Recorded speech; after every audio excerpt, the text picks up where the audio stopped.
this project, you are going to need needle and thread, scissors, a marker or chalk, filler, a pair of old socks or a lonely sock, and an optional set of buttons. Let's get started. I've got an old pair of socks here. They're still in pretty good condition, except the elastic is gone. So we're gonna reuse them into something cute. You can also use a solo sock, one that has lost its partner to either holes or the dryer. But for now, we're just gonna use these two guys. So first you're gonna pick which one's gonna be your body, and this is where we're gonna fill with filler. I'm using jasmine rice, so it'll have a nice smell if you go to heat it. You can also use walnut shells or cherry pits. Bonus points if you sew them into a mini beanbag beforehand, so you can, take it out and wash it if it needs it. But if these are just gonna be shelf decor, it doesn't really matter.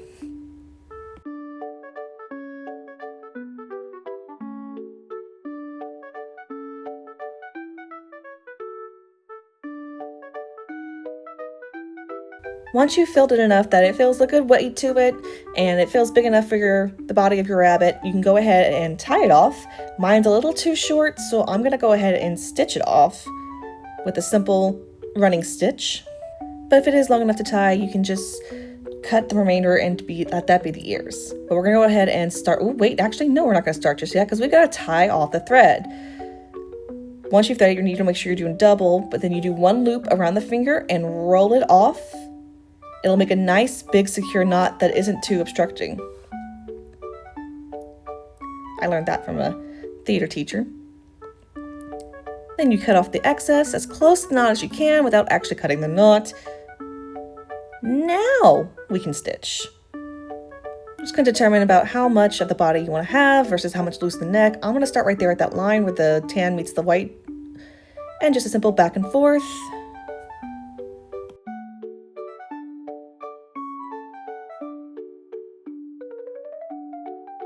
Now, to close off the stitch, you're going to go in a little next to where your last stitch was, and then you're going to wrap the thread about 3 or 4 times, and then pull the needle through the rest of the way. This makes a tight, self-closing knot that is very secure.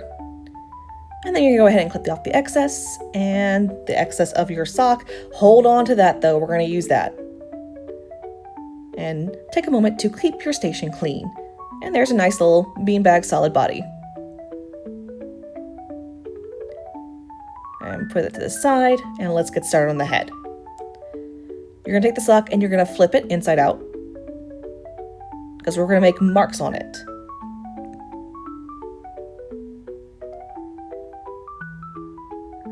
Make sure it's nice and flat, and then you're gonna take the toes and flip it up just a little bit because with the rounded edge, it'll make a nice big circle. You take your marker, or you can use chalk because chalk will wash out very easy, and trace. Nice big circle. Now calculate how big you want your ears. My advice, stop before the heel of the sock itself so you avoid any odd turns. We're going to match that where the tan meets the white from the body earlier. And we're going to go ahead and pre-draw all those ears.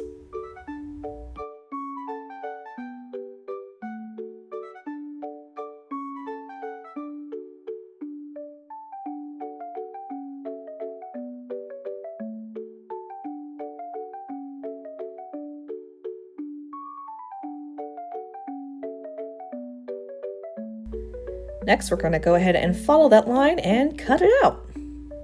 Make sure to hold on to those extras. We're going to need them to fill the head.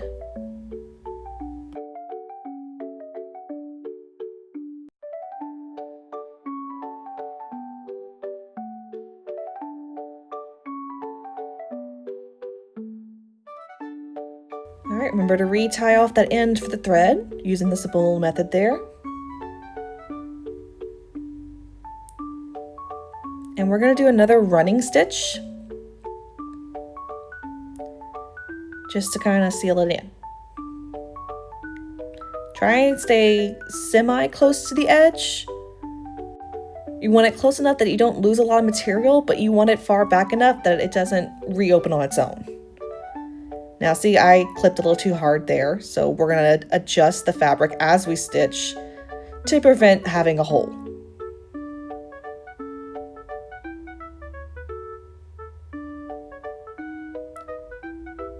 And once again, a simple running stitch is just simple back and forth.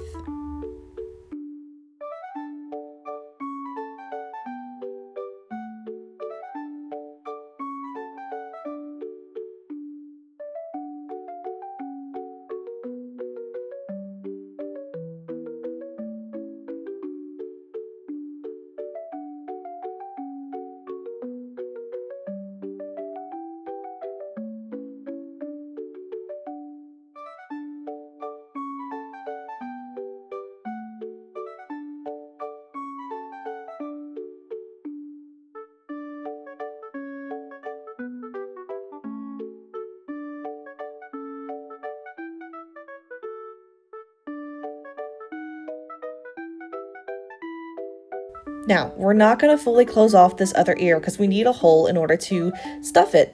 So we're going to go ahead and tie it off right there past the angle.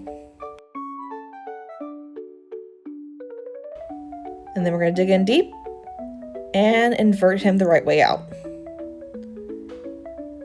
I gotta fiddle with the ear a little bit because it is a very narrow stitch, but then a couple shakes later and it's back to normal.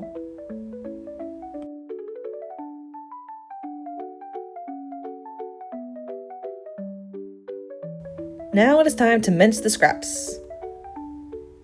I'm using the scraps from this sock and from the previous sock, but you can also use actual filler or the materials I listed earlier, the rice, the walnut shells, the cherry pits, if you want the whole thing to be able to go into the microwave to warm up. Now I'm chopping it into little bits, not only for it not to be so chunky, but as the more it gets messed with, the more it plays, it'll fall apart on itself and become more thread and legit filler, as opposed to just chunks. And with a few shakes, you have a solid little head. Now, this one's a little flat for my taste, so I'm gonna stuff it some more with that sock that you saw from earlier. I'm keeping the top half though, so I'm only gonna use the base of the sock, because the top is nice and clean, and I can use it for other projects, like a little sweater for small animals, kittens, puppies, toy dogs, rats, ferrets, the like. All you gotta do is like that and then put 2 little holes. It makes a very cute little sweater. Anyways, that's a different project for a different day. I'm gonna go ahead and chop up this sock for more filler. There we go.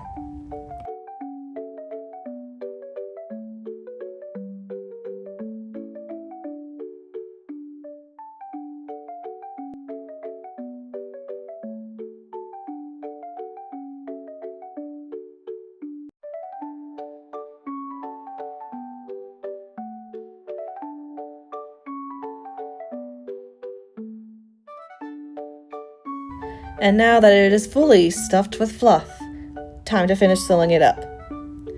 And this is where I'm going to show you my favorite stitch, the ladder stitch. But first, I'm going to need a lot more thread. So you're going to stretch it about arm's length, and then thread it and make sure to pull the needle so that it sits center.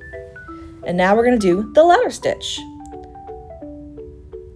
It's a very simple stitch I use for all my repairs, that as you're working up, looks kind of like a ladder.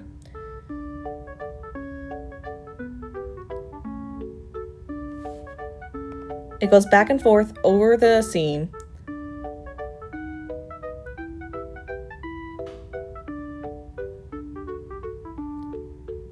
And keep it loose so you can keep seeing what you got so far. And when it pulls, it's the most satisfying thing. You'll see here in a second.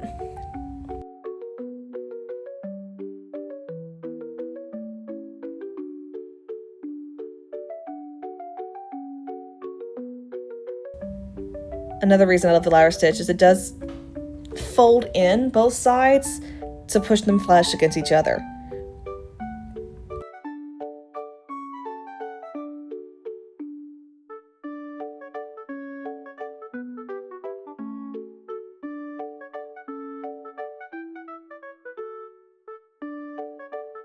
Okay, here we go. You ready? Zoop. Closes that hem. Seam nice and neat, pretty. Now I'm going to continue to finish the other ear and go back over my previous lines to make it a little bit more flush. The running stitch is meant just to hold, it's not exactly the most secure stitch. And once we've got that, I'm going to go ahead and tie it off here, but I'm not going to cut it just yet. I've got enough extra thread that I can go ahead and start implementing the face. So we're going to put the stitch through the center of it so I don't have a line going across the face. Kind of peekaboo out where it's supposed to sit. And we're going to add some button eyes. Best part about working with socks is they are stretchy, so it's easy to get up underneath it where you need to be and keep things relatively hidden.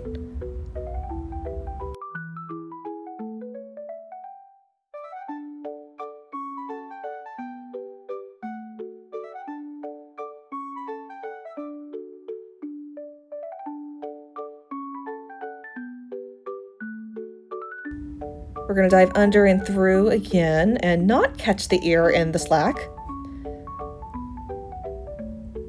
And add the other button.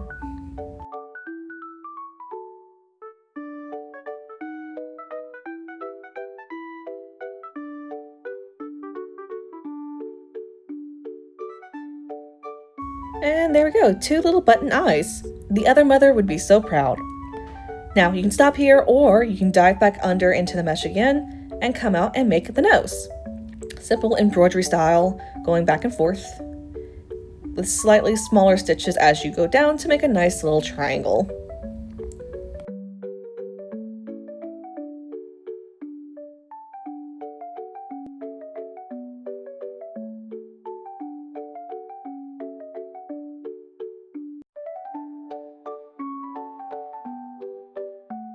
This is another good stopping point if you want to be done with it there, but I'm going to go ahead and add the mouth split. I know there's a name for it, but I do not know it, I'll be honest. But we're going to go down just a couple stitches.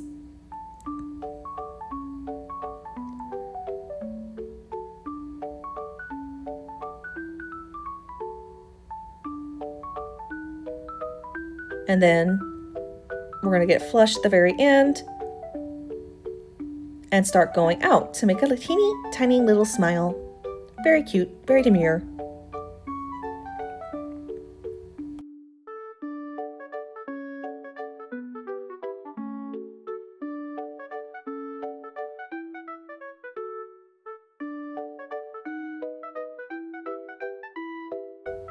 Look at that face, he's so happy to see you.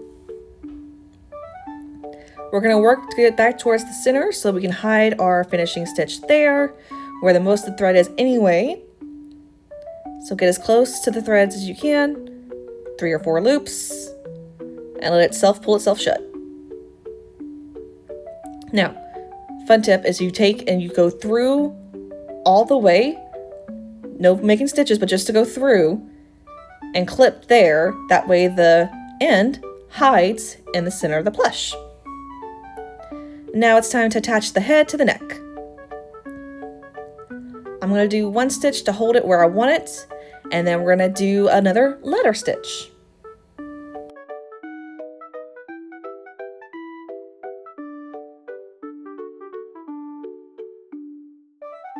Just going to go around the head of the neck to secure them as tightly as possible.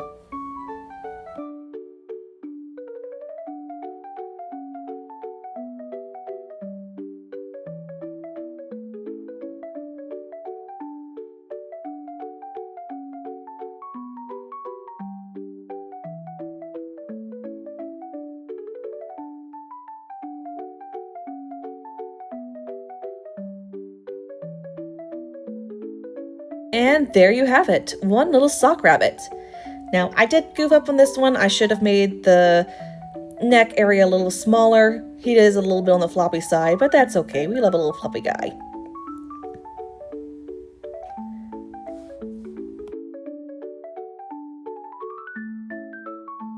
Now I'm going to add 1 more little thing. So I'm going to restitch with my remaining thread.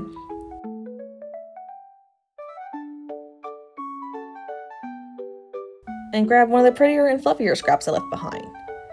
I'm going to stitch each corner to tie it together so it forms a little ball, almost like a bindle, you know, the stick with the handkerchief bag on the end. I'm gonna keep stitching it until it's nice and round and fluffy. And we're gonna put it on the back. With a simple stitch, kind of squarish so it sits more secure and doesn't flip-flop all over the place.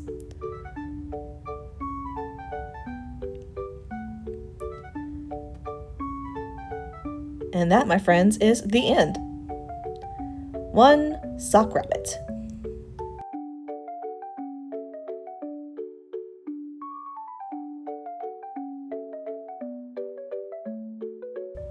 We'd be happy to see yours. Be sure to tag us.